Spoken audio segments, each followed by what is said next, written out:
இந்த தூண்டில் போட்டு மீன் பிடிக்கிறது அப்படிங்கிறது நிறைய பேருக்கு தெரியும்னு நினைக்கிறேன். அந்த தூண்டில் போட்டு மீன் பிடிக்கிறது வந்து நம்ம எப்பொழுதுமே கரையில் உட்காந்துக்கிட்டு தூண்டில் போட்டு மீன் பிடிப்போம். ஆனால் இங்கே மாலத்தீவ்ஸில் எப்படின்னா, இங்கே வந்து வலை போட்டு மீன் பிடிக்கக்கூடாது. அதனால் தூண்டில் போட்டு மட்டும் தான் மீன் பிடிக்க முடியும். அப்படி தூண்டில் போட்டு மீன் பிடிக்கிறதுக்கு நாங்கள் எல்லாமே சேர்ந்து ஒரு போட்டை எடுத்து அந்த போட்டில் நடுக்கடலில் போய் நிப்பாட்டி வச்சுக்கிட்டு நடுக்கடலில் தூண்டில் போட்டு இதை மாதிரி மீன் பிடிச்சி அதே இடத்துல அந்த மீனை அப்படியே வறுத்து சாப்பிட்லாம் அப்படின்னு சொல்லிட்டு போயிருக்கோம். அந்த இடத்துல நான் மீன் பிடிக்கலாம் போல் அந்த வறுத்து சாப்பிட்றப்ப சாப்பிட்லாம் அப்படிங்கிறதுக்காண்டி மட்டும்தான் நான் வந்தேன். அந்த இடத்துல வந்து நிறைய பேர் மீன் பிடிக்கிறதுக்கு பார்த்தீங்கன்னா தெரியும், நிறைய பேர் மீன் பிடிக்கிறதுக்காண்டி தூண்டில் போட்டுட்டு வெயிட் பண்ணிகிட்டு இருக்காங்க. ஒரு சில பேர் சாப்பிட்டுக்கிட்டு இருக்காங்க. அதில் நான் வீடியோ எடுத்துகிட்டு இருக்கேன். அவங்க மீனை பிடிச்சி அது உள்ளே அதுக்கப்புறம் நம்ம போய் சாப்பிட்லாம் அப்படின்னு சொல்லிட்டு வெயிட் பண்ணிவிட்டு வீடியோ எடுத்துகிட்ருக்கேன்.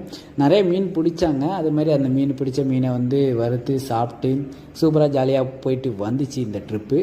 இது வந்து ஒன்றும் இல்லை, சும்மா ஃபிஷ்ஷிங் ட்ரிப் அப்படின்னு சொல்லிட்டு ஒரு ட்ரிப்பு எங்களுக்கு அரேஞ்ச்மெண்ட் பண்ணுவாங்க. அந்த ஃபிஷ்ஷிங் ட்ரிப்பில் இதே மாதிரி நடுக்கடலில் போயிட்டு வண்டியை நிப்பாட்டிட்டு மீன் பிடிச்சி அப்படியே அங்கேயே வறுத்து சாப்பிட்டுட்டு ரிட்டன் கரைக்கு ரூமுக்கு வந்துடுவோம். இதுதான் இந்த மீன் பிடிக்க போகிறதோட வேலை. இதை வந்து நாங்கள் சும்மா போர் அடிக்கக்கூடாது, வேலை அந்த தீவுக்குள்ளே இருக்கோம் அப்படிங்கிறதுக்காண்டி போர் அடிக்கக்கூடாது அப்படிங்கிறதுக்காண்டி இதை மாதிரி ஏதாவது ஃபிஷ்ஷிங் ட்ரிப்பு, ஷாப்பிங் ட்ரிப்பு இதை மாதிரி அரேஞ்ச்மெண்ட் பண்ணுவாங்க. அதில் இது வந்து ஃபிஷ்ஷிங் ட்ரிப். ஜாலியாக நடுக்கடலில் போயிட்டு மீனை பிடிச்சி அப்படியே அங்கேயே வறுத்து சாப்பிட்டுட்டு வரது.